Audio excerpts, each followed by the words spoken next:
One summer day, my cousin Norma and I were playing with our dolls at her house, which was adjacent to the back of a Chinese restaurant located on the southeast corner of 82nd and Division. Tired of playing dolls, Norma jumped up and said, "Come on, Marilyn. Let's run upstairs and watch the China men. They can't see us when we're at the upstairs window. The cooks work at a table outside of the restaurant, sometimes where it's cooler, and Mother says they spit in the food." "Norma, are you sure?" I asked. "Oh, yes," Norma answered quickly.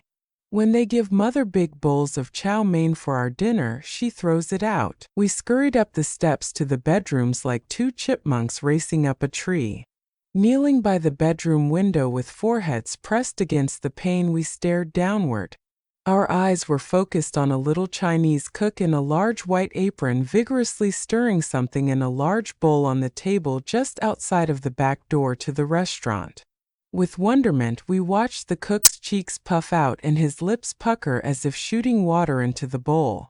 I was sure I saw a fine stream enter the bowl. For several minutes he stirred and blew until, satisfied, he returned to the kitchen with his bowl and its contents. Whatever those two little girls saw from a window more than 50 years ago is still etched on my memory and difficult to forget, but somehow I do whenever we go out for Chinese food because I like it. Only 11 months younger than Norma, I always seem to have fun with her, whether playing jacks on the stair landing at her house or hunting for our Easter baskets early Sunday morning. I recall that the night before Easter I had stayed overnight with Norma. Knowing she couldn't keep secrets and seemed to be the most curious of the 4 girls in her family, it didn't surprise me at 6 in the morning to hear her whispering to me, "Marilyn, wake up. It's Easter. Let's get our baskets."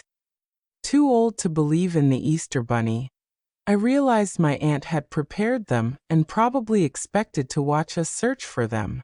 Nevertheless, with Norma's encouragement, we crept downstairs in our nighties and found them behind the living room furniture. With our found treasures, Norma and I tiptoed back upstairs and slipped under the warm covers, giggling softly and whispering so that we wouldn't be heard by her older sisters sleeping in the adjoining room.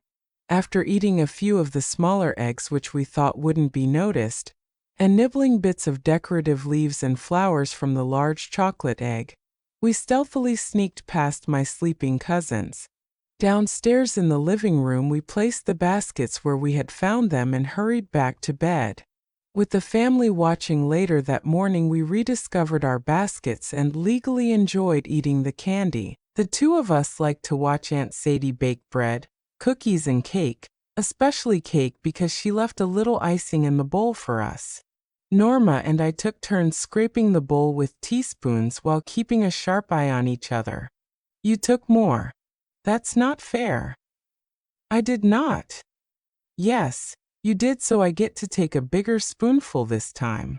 I can still see the two of us standing by the table in Aunt Sadie's yellow kitchen, then dropping our spoons into the well-scraped bowl with a clatter before running to the bathroom to wash our hands.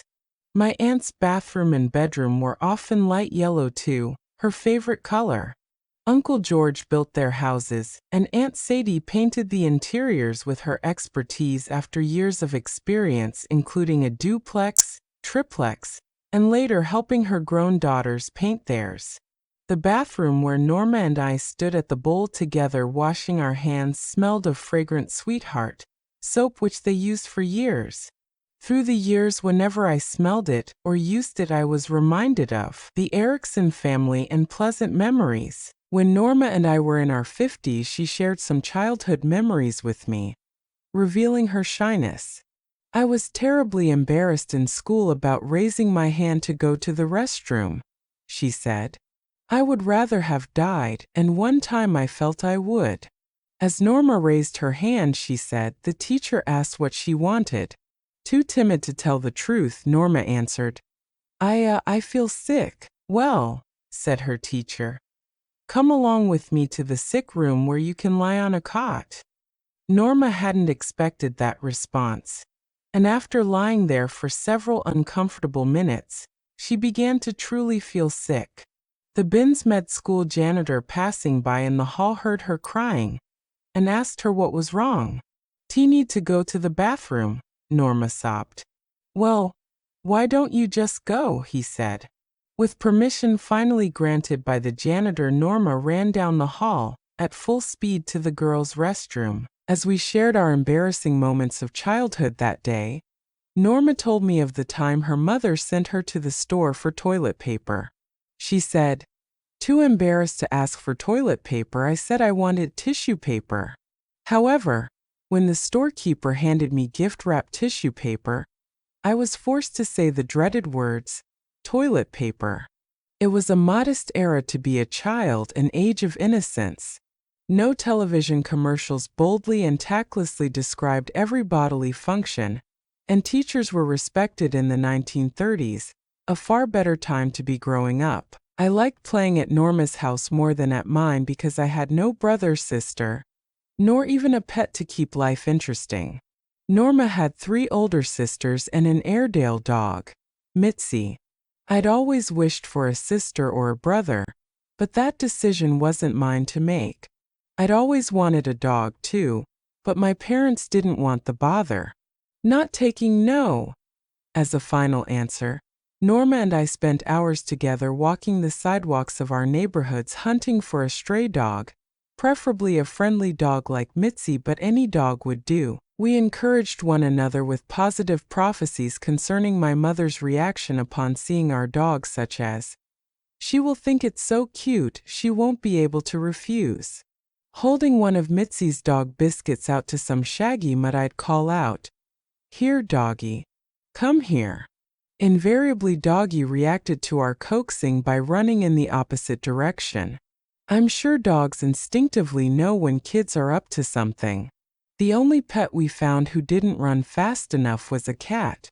Of course, Mother didn't let me keep it or even bring it into the house, but recited the lecture I'd memorized, which always concluded with fleas, ringworm, and other diseases. One day in August, when Norma and I were tired of chasing stray animals, we watched heat waves rising from the sidewalk and discussed ways we might earn a nickel for a popsicle. While wandering around Norma's yard, we had an inspiration. Some of Aunt Sadie's flowers had gone to seed. "Why don't we sell flower seeds?" Norma suggested. "I'll bet people would buy them," I agreed. We gathered the pods in a few envelopes and started knocking on doors. At the 3rd house, a kindly old lady smiled at us with a twinkle in her eye, said she could use some seeds, and gave us a shiny dime. We were thrilled. Bursting into Norma's house, we told Aunt Sadie the good news. Frowning, she said, "Let me see those seeds. You shouldn't have done that, girls. You sold that lady empty pods. Go back and apologize and return her dime." Norma and I felt too embarrassed to go back and too guilty to buy popsicles. That was the end of our flower seed business and our fun, until the next time we got together. Norma's sister Bessie was 10 years older, so she considered us innocent little kids, I suppose. Anyway, she treated us nicely. But Ethel and Vera, who were only a few years older, considered us pests, so we tried to avoid those 2 tattletales. When they began to have boyfriends dropping by after high school, though, Norma and I sometimes slipped into a corner of the room where we sat on the floor silent and awe-struck by the antics and conversation of the opposite sex in Erickson's all-girl household. While their family lived for a time south of Kellogg School in a rented house, the large front porch and wide steps provided a gathering place for friends on summer evenings. One evening, Norma's curiosity was aroused as we heard laughter and singing outside on the front steps. Under cover of darkness, the 2 of us slid unobtrusively onto one end of the bottom step. Beneath a canopy of stars, we listened to this silly song which Ethel's tall, wavy-haired boyfriend was teaching the others sitting on steps above us. 'Twas midnight on the ocean. Not a streetcar was in sight. I stepped into a drugstore to get myself a light. The man behind the counter was a woman old and gray, who used to peddle shoestrings on the road to Mandalay. Oh, ain't we crazy? Oh, ain't we crazy?